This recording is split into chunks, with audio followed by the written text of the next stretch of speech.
Hi Mr. Colby, welcome back to another snare drum rudiment video. Again, I hope you're doing alright on your end, and today I'm actually going to be playing the 11 through 15 like you requested for this week, but also I'm going to do 1 through 5 since I only did 6 through 10 last week, and I thought it'd just be nice to complete the whole picture and then be all caught up and then carry on in weeks to come. So anyways, here's number 11. I'll start off with the ones requested first, then do the other ones. So number 11 is the 10-stroke roll. There's two forms. For future references, when here, I'll just explain it first. So the 10-stroke roll on the website that you gave us has it in triplet form, and on the standard sheet, at least the one I got, the Alan Cowan Camp, has it written differently. So I'm going to say the word original version probably a lot, and that means I'm just referring to the one I got at Alan Cowan. So I might a lot of the time do two different versions of rudiments because of that. So I hope that makes sense. But anyways, here's the triplet version, the one on the Vic Firth website. So 10-stroke roll.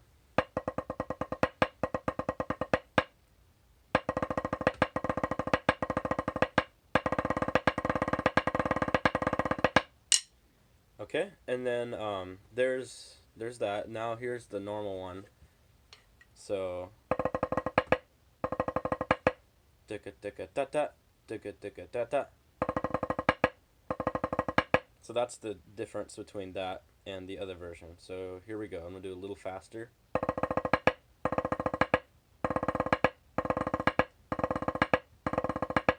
And there's the 10-stroke roll.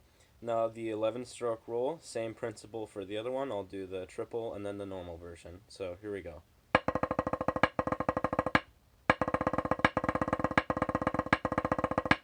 Okay, and now the normal version. Okay, or original version I should say. Now the 13-stroke roll. This one actually surprisingly had only one version, so there we go. Wait, am I right there? Yes, sorry, I just had to verify it in my brain. Sometimes I get them mixed up. A good example of that would be at the Alan Cowan camp when I was auditioning for what snare group I should be in. They had us do a 9-stroke roll, and back then I wasn't very good with my rudiments. I kind of had them mixed up. I kind of knew some of them, but anyways, they wanted a 9-stroke roll, and so I waited in line forever. Then I finally got up there. First, I played a 13-stroke roll. For some reason, I thought I was doing it right, but I didn't. And they're like, oh no, a 9-stroke roll. I was like, oh, okay. Then I did a 5-stroke roll. And they're like, no, sorry, 9-stroke. And I got it wrong twice in a row. So that's probably why I didn't get one of the higher lines, but that's okay. It's good memories, and I learned from it. But yeah, that's the reason why I need to verify it, just to make sure I have the right rudiment and that I'm playing the right thing. So anyways, long story short, here's the 13-stroke roll.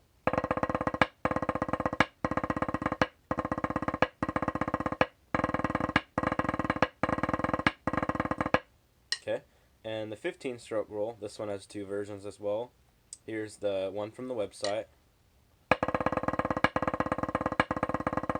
Here's the original. Oh, sorry, that was a little sloppy. Let me try this again. There, that's a lot better. Okay, cool. The 17-stroke roll, this one only has one version.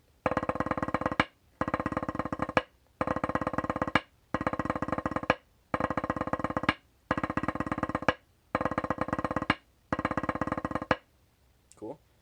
Okay, and that's all the ones you requested for this week. Now, I'm going to catch up and do 1 through 5. So here's the single stroke roll, probably the one I actually need to work on the most, as silly as that sounds.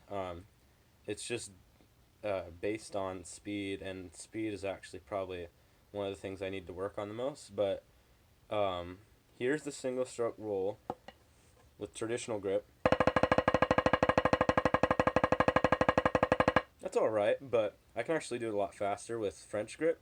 And the reason for that, I think, is because I've mainly played the drum set my whole life instead of holding my sticks like this or this. I've always just done this, which is French grip.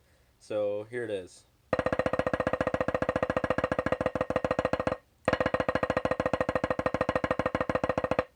Okay, there you go.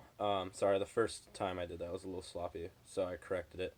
But that was the French grip version. I think the reason I can do that a lot faster is because when I'm like this, I'm using my fingers a lot more rather than my entire wrist, which is a bigger muscle. So the smaller the muscle you use, the faster it can go. That's just how it goes. So, anyways, here's the single stroke four.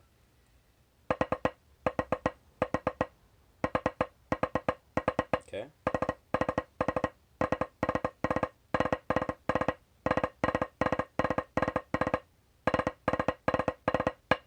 There you go. I love that one. Single stroke 7. A little slower.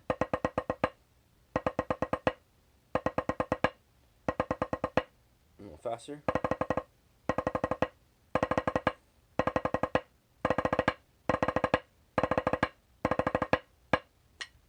Okay. Now the single stroke 9. I'm actually just adding this in as a bonus, just for funsies. It's basically the same thing, but you're doing a 9-stroke roll, but you're using singles instead of doubles. So.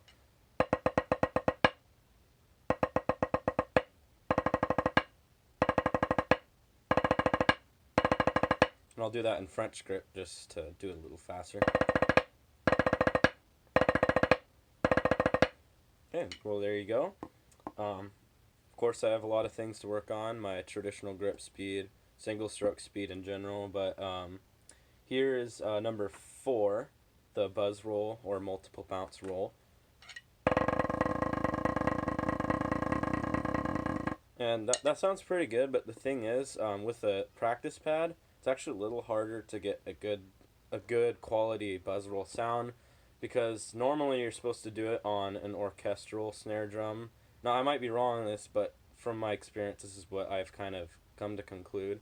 But the orchestral snare drum has a lot more ring to it, and so it's easier to kind of blend in and make it a single sound rather than hearing any kind of pulse in it. So like if you're playing on a pad, it's a lot more crisp and tight, so you can hear more of a pulse.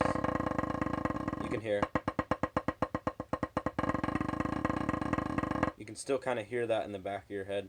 I guess that's something I can work on. I'm not really sure if there's a better way to get it perfectly clear.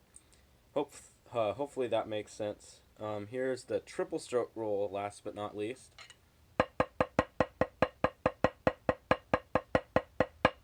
And what I like to do on this one is practice my triple bounces, and then after that I just kind of merge it together and time it to where it sounds like I'm doing triplets, and that's the triple stroke roll. This is also something I could probably get a lot faster, but I think I'm pretty solid with it right now.